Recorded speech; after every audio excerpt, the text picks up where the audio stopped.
Entonces, el sistema reproductor masculino consiste en los dos testículos que están suspendidos en el escroto, los conductos intratesticulares, los conductos extratesticulares, las glándulas relacionadas y el pene. Entonces, los dos testículos tienen doble función. Una función, pues ahorita voy a hablar como en general, después lo vamos a desglosar más. Tienen una función de producir los espermatozoides, ¿sí? De las células, como lo vamos a ver en todo el recorrido, y también de producir la testosterona, que es la hormona masculina por excelencia, ¿sí? Que es la que determina la maduración de todos estos, o la formación, perdón, no maduración, sino la formación de estas espermatozoides, y también ayuda a los caracteres sexuales secundarios, ¿sí? En el hombre, digamos, huesos más gruesos, barba, la voz gruesa, etcétera, etcétera, que son los caracteres sexuales secundarios. Tenemos un conducto, o un sistema de conductos, los que están dentro del testículo, que llevan esos espermatozoides de adentro a fuera del testículo hacia los extratesticulares, y estos extratesticulares que son los que los llevan hacia el exterior en el momento de la eyaculación.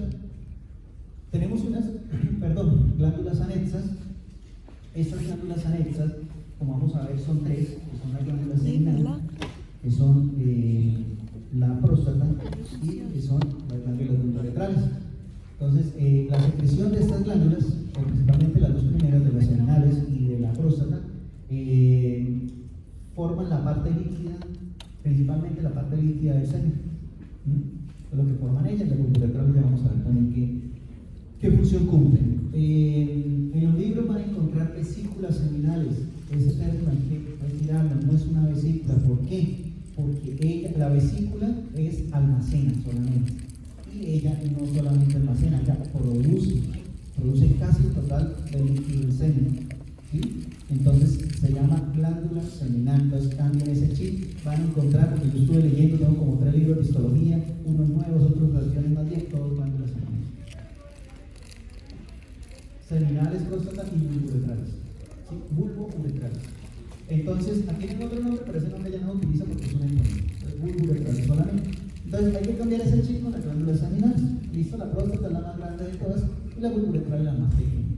El pene, que es el órgano copulador por excelencia, también tiene doble función. Entonces, llevar los espermatozoides hacia el exterior durante la cópula y también llevar la orina desde el sistema urinario.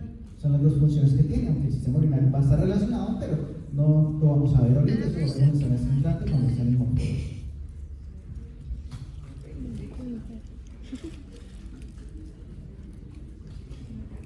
Listo, entonces arranquemos con los testículos. Entonces tenemos los testículos, son ovales, en una forma oval, son aproximadamente 4 centímetros de largo, 2 de ancho y 3 de grosor. Entonces, esos testículos en la embriogénesis, ellos están intraperitonealmente o retroperitonealmente, están allá guardaditos, y en el momento que descienden, ¿sí? Y descienden con la túnica vaginal, ¿sí? Ellos descienden con la túnica vaginal a nivel del escroto. Esa túnica vaginal les confiere movilidad, esa movilidad, eso es lo que les confiere la movilidad a esos testículos. Entonces, si se pueden mover fácilmente, si uno es pato, fácilmente se pueden mover. Bueno, esa túnica vaginal es una proyección del peritoneo abdominal. Eso es la túnica vaginal. ¿Sí? Entonces, es una proyección del peritoneo abdominal y baja ahí. Entonces, si nos pusiéramos a analizarlo con más detalle, ¿qué epitelio podríamos encontrar ahí? Claro, sí, ¿cómo se llama? Mesotelio. Recuerden que si el peritoneo es una celosa vertebral, entonces sería mesotelio. ¿Listo? Pues eso solo para veces aquí. Ni escuché lo que había dicho. Claro, el río debe tener mesotelio, ¿sí? Por eso digo, si nos ponemos a analizarlo, pero eso no lo vamos a ver. Pero si nos pusiéramos a analizarlo, encontraríamos el mesotelio ahí también. Eso no lo vamos a ver cuando veamos las cosas. Bueno, entonces, la estructura general de los testículos. Entonces, los testículos están rodeados por una cápsula de tejido conectivo bastante gruesa que se conoce como la túnica sanguínea. Entonces, ¿de qué tejido conectivo sería? Del mismo. Entonces, es bastante gruesa, se observa muy bien en las placas no tenemos ningún problema con esa túnica albuginea. Después hay una serie de vasos sanguíneos, ¿sí? Y debajo de esos vasos sanguíneos encontramos la segunda capa, que es la túnica vascular. Esta túnica vascular a veces no es fácil verla en las placas, algunas veces se ve, algunas veces no se ve, eso depende del cuerpo, pero la mayoría de las veces, bueno, a veces se ve así, dejémoslo así como no veamos. Entonces tenemos la túnica vascular y ya después de la túnica vascular vamos a encontrar el mediastino testicular, que es donde están los túbulos, el líquido, los lóbulos testiculares, ¿sí? Están los lóbulos testiculares ya en la parte funcional de ese testículo, ahí lo vamos a poder encontrar. Entonces, aquí tenemos una vista, ¿sí? Una panorámica del testículo como tal. Pues esta sería la túnica albuginea, esta que está acá, que alcanza a ver acá, sería la túnica albuginea. Debajo iría, en este caso, aquí la vascular no se alcanza a ver, lo que yo digo, muchas veces no se puede observar aquí esa túnica vascular. Entonces, esa túnica albuginea envía tabiques hacia el interior del testículo y lo divide en unos compartimentos conocidos como lóbulos testiculares. Se habla que aproximadamente pueden formarse hasta 250 lóbulos testiculares. ¿Sí? Ese es el número que han determinado que aproximadamente puede estar formando. Y que cada lóbulo, aunque ahorita vamos a ver diferente, pero en un segundo.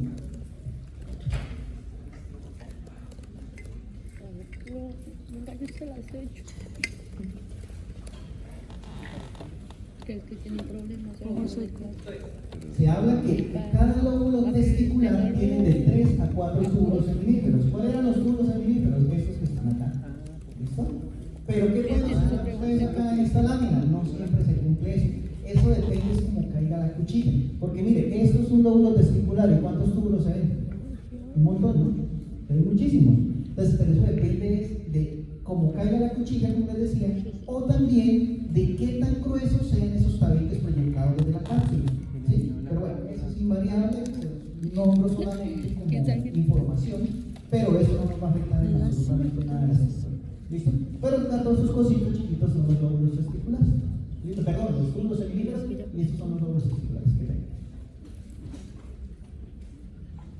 Bueno, en cuanto a la estructura general del testículo, entonces tenemos que los túbulos seminíferos son donde se producen estas células, estos espermatozoides que vamos a ir viendo, y después va a salir por una serie de túbulos intratesticulares o de conductos intratesticulares.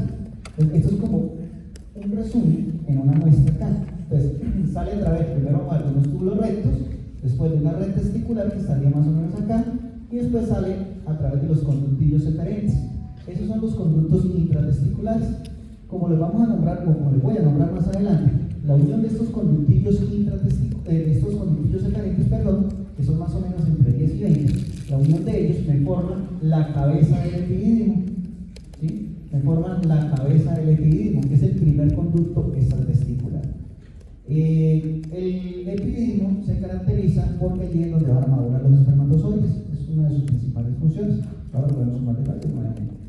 El epidídimo pasa al conducto deferente y del conducto deferente va hasta el conducto eyaculado, que son los 3 conductos intratesticulares. Bueno, también acá tenemos el epidídimo, conducto eyaculado, aquí lo mismo. ¿Sí? Aquí tenemos otra imagen con menos capas recorridas de eso. Bueno. Entonces, aquí están los 3 intratesticulares y los 3 extratesticulares. Entonces, vuelvo y repito. Túbulo recto, red testicular, conductillos eferentes. Estos, la unión de ellos forma la cabeza del epidídimo, que es el primer extratesticular. Conducto deferente, conducto eyaculatorio. ¿Por qué está esto acá? Porque el conducto deferente, que es el que sube, ¿sí? El que sube retroperitonealmente, está dentro del cordón espermático. ¿Qué es la estructura? El cordón espermático, ¿por qué es importante? Porque lo acompañan una arteria y unas venas, como vamos a ver también ahora, y es bastante importante dentro de la producción de los espermatozoides. ¿Por qué es también importante? Porque cuando nosotros los hombres hacen la esterilización, lo que hacen la vasectomía, lo que se corta y liga es el conducto deferente. Pues se hace un abordaje quirúrgico a ese nivel y se corta y se hace ligadura arriba y abajo de ese conducto deferente. ¿Listo? Esa es la vasectomía.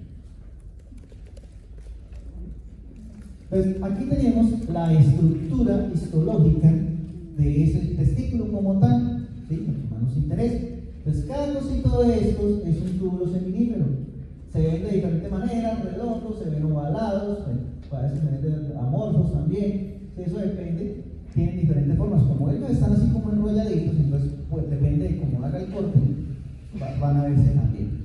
Pues ellos tienen un epitelio seminífero germinal, lo que se conoce así, aunque a veces hay autores que lo han, ya cuando uno lo llama, pero la mayoría se llama como epitelio seminífero germinal. Realmente no es un epitelio como los conocemos, ¿sí? Sino que se le dice porque la estructura que se ve en varias capas es muy similar a un epitelio. Y germinal, ¿por qué? Porque ahí es donde se forman los espermatozoides. Entre los túbulos seminíferos encontramos este tejido conectivo que se llama tejido conectivo intersticial. ¿Sí? Tejido conectivo intersticial. Allí encontramos las células de Leydig. Acá se conserva todavía el epónimo, células de Leydig. ¿Sí? No podemos colocarle porque se nos puede confundir con una célula de otro lado, no podemos decir célula intersticial. ¿No? Células de Leydig, esta sí la conserva. Que son las que producen la testosterona. Que son las encargadas de producir la testosterona. Esas sí no se lo van a decir. ¿Te acuerdan términos? Bueno, lea, profe. Lea y de la clase. Bueno, entonces, la irrigación de los testículos. Entonces, los testículos, vamos a ponerle claro que es importante, está irrigado por la arteria testicular. Entonces, esta arteria testicular es la que le lleva el oxígeno y le lleva los nutrientes a esos tejidos del testículo, los seminíferos, y ella, la arteria testicular, desciende con el testículo al escroto, ¿sí? Cuando van descendiendo, y va acompañada del conducto deferente y de las venas. ¿Sí? Van acompañadas. ¿Cuáles son las venas? El plexo venoso pampiniforme. ¿Sí? Se llama así plexo pampiniforme. Esas son las venas. ¿Sí? Plexo pampiniforme. Y de las células esas del electrito. Bueno, entonces, el plexo pampiniforme, como les dije, son las venas y ellas tienen una connotación especial.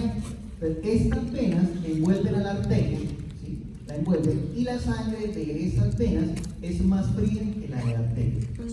Y eso hace que el testículo descienda aproximadamente 2 grados de la temperatura corporal. ¿Listo?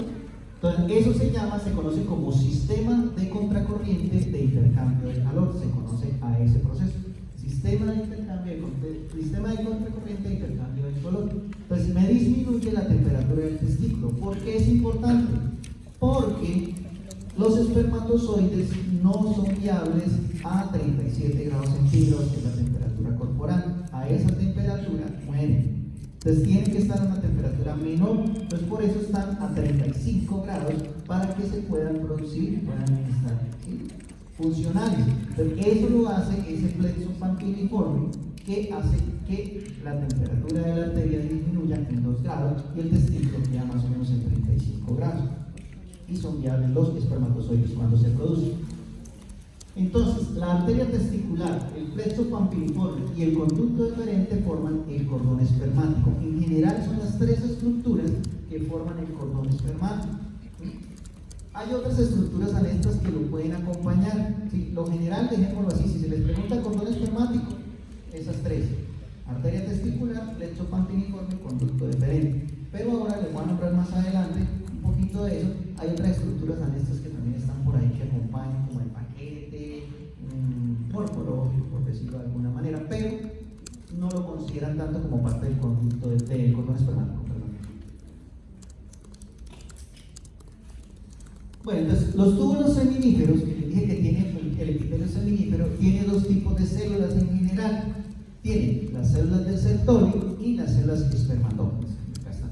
Células de Sertoli y células espermatógenas. Sertoli también conserva el epónimo, conservan el epónimo, no tienen problema. Cada túbulo seminífero, como vemos acá, está rodeado por una capa de tejido conectivo que se conoce como la túnica propia. Esta capita que ustedes ven acá, alrededor de cada túbulo seminífero, es la túnica propia.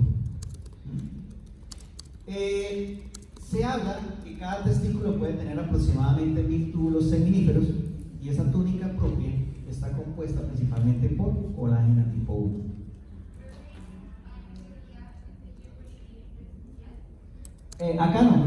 Pues diría como acá, pero acá están como muy unidos estos túbulos seminíferos, ¿sí? Pero si uno le da toda la vuelta, hay partes que los va a encontrar bien, ¿sí?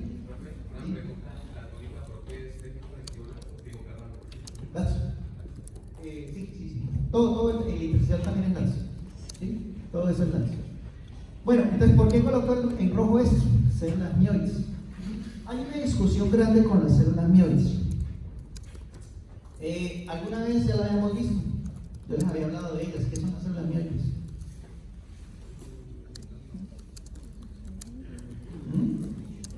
En otra clase ya las había nombrado. Profe. El músculo, que las había nombrado el músculo. ¿Qué son las células mioides? Son variaciones, entre las variaciones del músculo liso. Estas células mioides tienen características similares a células del músculo liso, tienen capacidad contráctil. Y se habla que estas células alargadas que están en la túnica propia son células mioides, que le confieren capacidad contráctil al testículo para expulsar los espermatozoides. Eso es lo que hacen las células mioides. La discusión en qué está. La discusión está en que se dice, por ejemplo, ustedes leen Gardner les dice que las células mioides solo están en los animales. Y hay muchos autores que dicen que en los animales y que nosotros en los humanos no están. Hay otros autores que dicen que sí, en los humanos sí están. Yo estuve leyendo, porque ese concepto era el que tenía, pero me quedó dudando, y estuve leyendo, y hay unos que dicen que sí están. Entonces, como que no se ha definido exactamente si están o no están. La mayoría dicen que solo están en los animales, ¿sí? Las células mioides. Nosotros tenemos ahí en el laboratorio muchas muestras de bovino y eso porque es más fácil sacarlos, y pues vamos a poder ver esas células mioides. En todo caso, debe existir algo en nosotros que cumpla esa función para poder expulsar. Entonces, el músculo liso o realmente son las células mioides. Entonces, por eso digo que hay una discusión con ese tipo. Sí, míralas, estas alargaditas que están acá. Estas son las células mioides.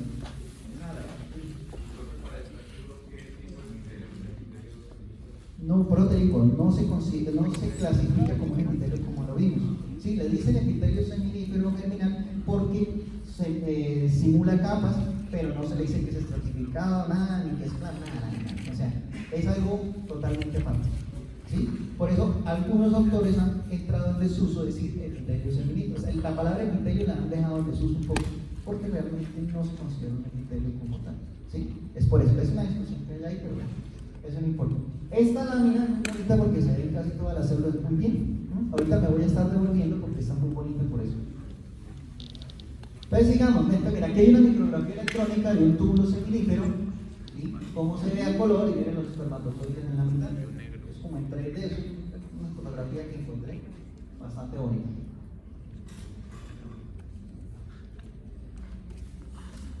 Bueno, entonces arranquemos con las células de Sertoli, que son bastante importantes. Aquí vamos a hablar un ratito hablando de ellas. Entonces, las células de Sertoli, un segundo, antes de eso, acá el túbulo seminífero lo dividen en dos compartimentos, ¿sí? Se le dice que tiene el compartimento basal, que sería más o menos este, acá, y el compartimento adluminal, con D, de dedo, adluminal, ¿sí? Entonces dice que tiene compartimento basal y compartimento adluminal. Lo describen así. Ahora les digo, más o menos vamos a ir hablando algo de eso, porque es importante. Listo, entonces las células de Sertoli están en el compartimento basal. Ellas están ahí, metidas en el compartimento basal. Por ejemplo, este no me gusta porque mire que casi no se ve, es un poco... Pero esta sería Sertoli, ¿sí? Estas serían Sertoli. Miren en la anterior lámina, estas son Sertoli, miren cómo se ven de bonitas. Esa es la característica, son células grandes de núcleo pálido, ovalado, pueden tener gránulos en su interior, ¿sí? A veces se les tiene el nucleolo como estamos viendo acá. Entonces, esas son las células de Sertoli. Estas células de Sertoli, bueno, son cilíndricas, altas, núcleo claro oval, esa es la descripción morfológica. Entonces, las células de Sertoli son importantes porque tienen como que son 9 10 funciones, vamos a irlas viendo. ¿Sí? En la primera, apoyo físico y nutricional a las células germinales en desarrollo. Entonces, ellas les producen nutrientes para que esa espermiogénesis se pueda dar, salud. Para que pueda darse espermiogénesis, es decir, la formación de los espermatozoides. Entonces, apoyo nutricional y apoyo físico, porque normalmente las células de Sertoli tienen unas proyecciones que se unen en ellas, como que se abrazan y forman una malla que ayudan a formar una barrera para que no vaya a haber una entrada de microorganismos o de otras cosas que ya vamos a ver ahorita, que vamos a explicar. Entonces forman como un sincitio, ¿sí? Forman como un sincitio todos. Segunda función, fagocitan remanentes citoplasmáticos de los espermátidos. Cuando los espermátidos están formando, los espermatozoides eliminan gran cantidad de desechos citoplasmáticos. Estos desechos citoplasmáticos hay que estarlos eliminando, porque si no, entonces se nos acumularía ese túbulo seminífero con un poco de basura. Entonces la basura hay que sacarla de la casa y alguien tiene que hacerlo. Entonces, ¿quién lo hace? Las células de Sertoli cumplen funciones fagocíticas eliminando esos remanentes de ese proceso, ¿sí? Esa es la segunda función de las células de Sertoli. Bueno, acá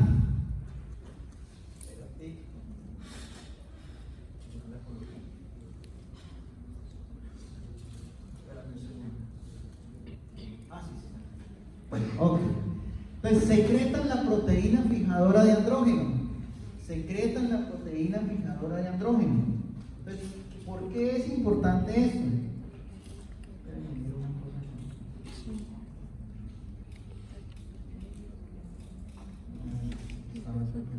Bueno, ok. Entonces se conoce como ABP, proteína fijadora de andrógeno. Entonces, la testosterona es producida por las células de Leydig, que ya lo vimos, ¿sí? Pero la testosterona no cumple su función solita. Entonces, para que se formen los espermatozoides, se necesita que esa testosterona sea fijada a esas células espermatógenas para que se pueda dar esa maduración y ese proceso de formación de espermatozoides. Entonces, ¿quién lo hace? Las células de Sertoli producen esta proteína fijadora de andrógeno y hacen que pegan la testosterona a las células espermatógenas. Es decir, la testosterona es muy volátil, entonces se produce y fácilmente se puede evaporar, por decirlo de alguna manera.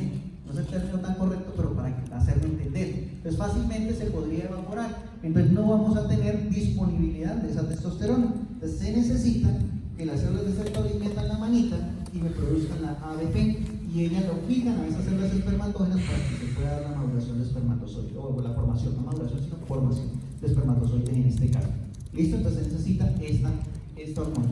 Se habla que la folículo estimulante, que no se deja de producir en nosotros, en los hombres, estimula a las células de Sertoli para que produzcan la proteína fijadora de andrógeno. ¿Sí? Entonces, que es influenciada por la FSH, que es la producción de proteína fijadora de andrógeno. Otra función, secretan la hormona antimulleriana. Entonces, ¿a qué se refiere? En el embrión recién formado, indiferenciado, siempre tiende a ser una mujer. Siempre. Entonces, en algún momento todos fuimos mujeres. ¿A que lo sepan? Todos fuimos mujeres. Que la FSH me estimula a las células de Sertoli para que me produzcan la proteína fijadora de andrógeno. ¿Listo? Entonces, en algún momento todos fuimos mujercitas. No se hagan los chicos, y no se cantan machitos, porque ahí se jodieron. Bueno, jodimos, bueno, ok, sigamos. Entonces, en el embrión diferenciado siempre tiende a ser el de una mujer. Entonces, hay dos conductos que se forman que indican o que va una mujer o un hombre, que son los conductos de Müller o los conductos de Wolff, que son los de Müller son los de la mujer y los de Wolff son los del hombre. Entonces, el de Müller siempre tiende a formarse. Yo lo digo porque siempre tiende a ser una mujer. ¿Qué pasa? Si en el material, en la fecundación, en el material genético, está programado de que va a ser un hombre, o sea, si va a ser una mujer, no pasa nada, todo continúa el proceso sin ningún problema, se desarrollan los conductos de Müller y se forma la niña. Pero si cromosómicamente viene un XY ahí, o sea, formación de un hombrecito, entonces ahí sí cambia la cosa. Entonces, las células de Sertoli que se forman inicialmente en esa vida biológica, muy tempranamente, se forman estas células de Sertoli, empiezan a producir esta hormona antimulleriana, es decir, bloquea la formación de los conductos de Müller y me estimula la formación de los conductos de Wolff, que son los que van a dar al hombrecito. Para inhibir a la formación de los conductos de Müller, por eso se dice antimülleriano. Entonces me bloquea la formación de los conductos de Müller y me permite la formación de los conductos de Wolff, y así se forma un hombrecito. ¿Listo? ¿Entendido esa función? Vale. Dime. Wolff, W-O-L-F-F. W-O-L-F-F. No me acuerdo si es doble L o doble F. Bueno, uno de los dos. Entonces, Wolff. Ahora me confundí, no me acuerdo. Bueno, listo, está antimülleriana. Otro, establece la barrera hematotesticular a través de zonas ocluyentes de células. Esto es lo que les estaba nombrando ahorita. Las células de Sertoli en ese compartimiento basal se unen entre ellas por diferentes prolongaciones, bueno, por diferentes prolongaciones, por uniones ocluyentes también, están metidas ahí, se unen y forman una coraza, por decirlo, más o menos, como una coraza. ¿Por qué? Primero, para evitar que al testículo entre diferentes tipos de microbios, ¿sí? Diferentes bacterias o algo que vayan a dañar ese proceso de espermogénesis. Segundo, como vamos a ver más adelante, las células inician con doble material genético y después quedan empiezan con 4N y terminan en N. Entonces, ese cambio que hay por la meiosis que vamos a ver adicional hace que el sistema inmunológico lo reconozca como un cuerpo extraño o como una cosa que no tiene nada que ver con el organismo, ¿sí? Entonces, si no existiera esta barrera hematotesticular formada por las células de Sertoli, el sistema inmunológico atacaría esas células finales del espermatógeno, bueno, que llaman las espermátidas, y las destruiría. Entonces, no habría producción de espermatozoides. En los hombres hay una enfermedad que produce esterilización. No recuerdo ahorita cuál es en este momento, pero lo estoy leyendo. Hay una condición, ¿sí?, de esterilidad en el hombre que tiene que ver con eso, que esa barrera hematotesticular no se forma, entonces el sistema inmunológico me ataca esas células y no me deja producir espermatozoides, y hay esterilidad en el hombre. ¿Listo? Entonces, eso sucede. Por eso esa barrera hematotesticular de las células de Sertoli es muy importante, ¿sí?, que se produce. Bueno, eso por ese lado. ¿Vamos bien? ¿Hay preguntas con las funciones de ella? ¿Las están entendiendo bien? Listo, bueno. Vamos a la siguiente. Produce inhibina. Bueno, la inhibina que entra, ya sabemos que a nivel hipotalámico, como lo vieron, se producen las dos gonadotropinas, la FSH y la LH. ¿Sí? La FSH no se llega a producir, se sigue produciendo. Ya vimos que actúa para aquí la ABP, que se utiliza. Pero no podemos tener, ¿cómo se dice? No podemos tener valores tan incrementados de FSH. ¿Por qué? Porque nosotros no tenemos ovarios, no tenemos folículos que madurar, ¿sí? Entonces nosotros no vamos a necesitar eso. Sí necesitamos un poquito de FSH para que nos ayude acá, pero no necesitamos esas cantidades tan altas como son en las mujeres. Entonces la inhibina me bloquea la producción de FSH, es una retroalimentación negativa que hace, un feedback negativo que hace con la hipófisis. Entonces hace ese feedback, se produce la inhibina por las células de Sertoli y me bloquea la producción excesiva de esa FSH que nosotros no la necesitamos. Nosotros necesitamos valores muy pequeños para la ABP. ¿Listo? Nosotros no la necesitamos, entonces hay que bloquear esa FSH. ¿Quién la bloquea? La inhibina. ¿Listo? Producen la secreción de un medio rico en fructosa. Entonces, producen esa fructosa. ¿Para qué sirve esa fructosa? ¿Quién sabe para qué sirve esa fructosa? Les da nutrición y les da principalmente energía, muy bien. ¿Sí? Eso es lo que producen, energía para que ellos se puedan mover, ¿sí? Para que ellos se puedan transportar. ¿Cómo se llama el movimiento o el proceso de movimiento del espermatozoide? Cuando se evalúa un esperma para mirar cómo lo reportan, la capacitancia. Eso es cuando están hablando de capacitancia se refiere a el movimiento de los espermatozoides. ¿Qué tanta capacitancia tienen ellos? Entonces, ¿qué tan rápido se mueven o si son muy lentos los movimientos? Si son muy lentos los movimientos, vamos a tener problemas para que lleguen hasta el sitio de la fecundación. ¿Listo? Pues ahí tenemos. La semana entrante les tengo por ahí también un videito cuando veamos reproductor femenino. Ese es más larguito que este. Este es un poco más corta la clase. clase, pero femenino sí más largo, y ahí les tengo, porque tenemos que complementar las dos cosas. Ahí les tengo unos videitos también para eso. Listo, entonces esa fructosa se necesita para que cuando salgan del túbulo seminífero puedan transportarse a través del sistema de conductos intratesticulares y extratesticulares. Es principalmente para que se transporten por esos dos, porque después vamos a ver que esa fructosa se produce en otro lado y ahí sí ya cuando están maduros puedan ir hasta el sitio de fecundación. ¿Listo?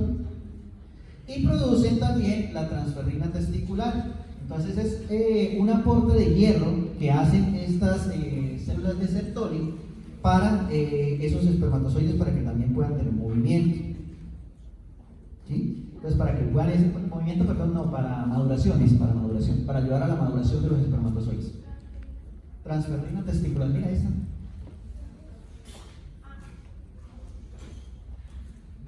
todo caso yo les paso la diapositiva, ¿no? Yo las paso a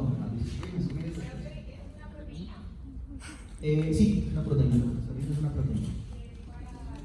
Para ayudar con la maduración de las células espermatozoides.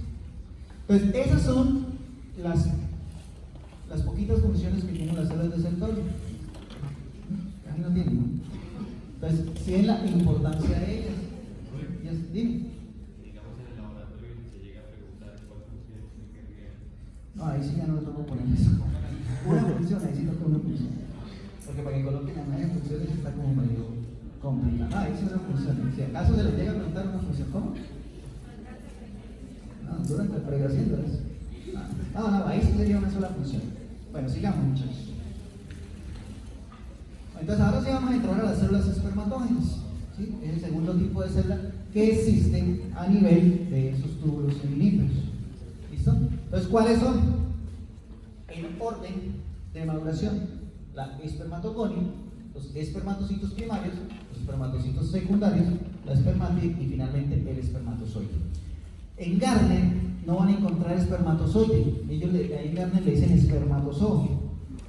Siempre dejémoslo más como espermatozoide. Yo antes le decía mucho espermatozoide, pero me puse a leer con otros libros y sí es mejor decir espermatozoide. Es un espermatozoide maduro. ¿Listo?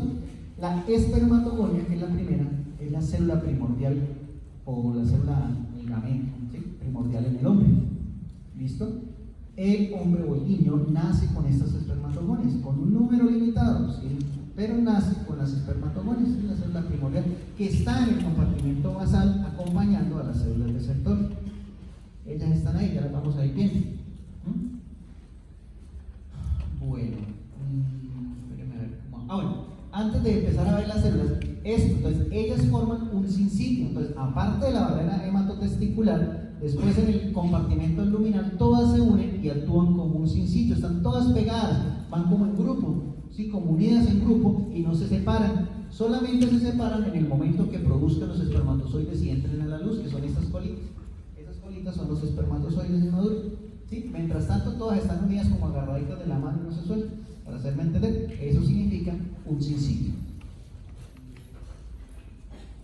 Entonces, espérame a ver, porque necesito. Ya, espérame, si me puedo mirar alguna. Ok. Es que es para poder explicar las células. Listo. Pensé que tenía otra imagen ahí. Vamos acá. Entonces, ¿cuáles son las espermatogonias? Entonces, las espermatogonias son estas células oscuras.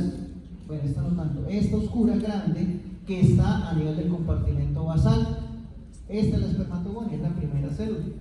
Entonces, esa espermatogonia madura a espermatocito primario. ¿Cuáles son los espermatocitos primarios? Estas son las más grandotas de todas y se caracterizan porque tienen todos esos granulitos adentro. Sí, son muy grandes y tienen esos granulitos adentro, como lo vemos acá. Voy a bajarle. Entonces,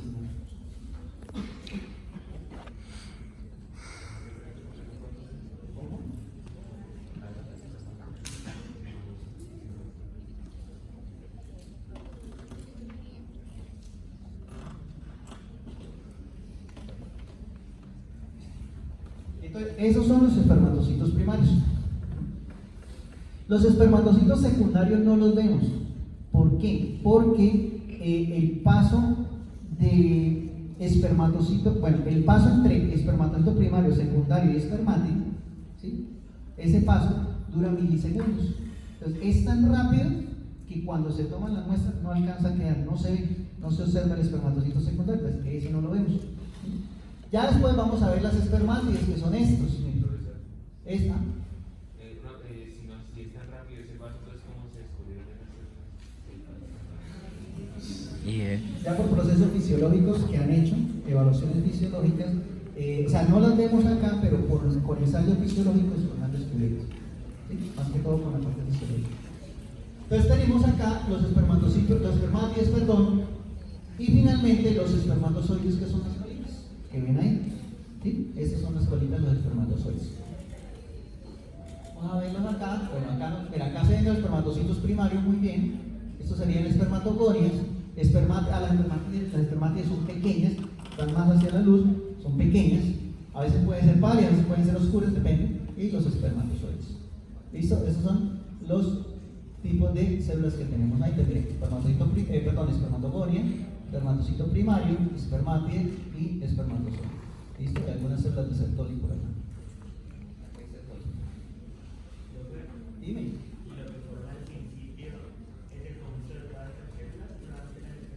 Todas. ¿Sí? Están unidas como un sitio. ¿Listo? Bueno, entonces, esta imagen, antes de hablar del proceso, en sí es el proceso, pero pues un poco más sencillo. Entonces, como tenemos la espermatogonia, que es la célula inicial, la cual se divide por mitosis. Ella se va a dividir por mitosis, ¿sí? Tiene 4N, el material genético tiene 4N, y después se divide por mitosis y pasa a espermatocito primario, cuando madura espermatocito primario. Ahí hablamos de mitosis.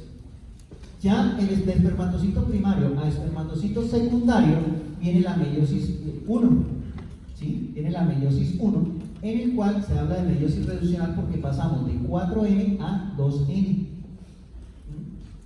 Ahí vamos reduciendo el material genético. Y después viene la meiosis 2, que es cuando hay el espacio de espermatocitos secundarios a espermátides, y ya eso me convierte de 2N a N solamente. Que era lo que yo decía, que si no existiera la barrera hematotesticular, el sistema inmunológico los destruiría, porque las consideran un cuerpo extraño. Y finalmente la formación de los espermatozoides como tal, que es la diferenciación que está aquí. Aquí está más o menos lo mismo, pero la gráfica anterior me gusta más. Sí, miren, 4N, 2N, bien. Finalmente se forman 4 células haploides, ¿sí? Material genético N. ¿Listo? Entonces, bueno. En la primera meiosis, la meiosis 1, eso es importante saberlo, en la meiosis 1, en la profase 1, tenemos 4, esos son fases, tenemos 4 fases, o subfases, por decirlo de alguna manera. Entonces tenemos el lentoteno, el cigoteno, el paquiteno,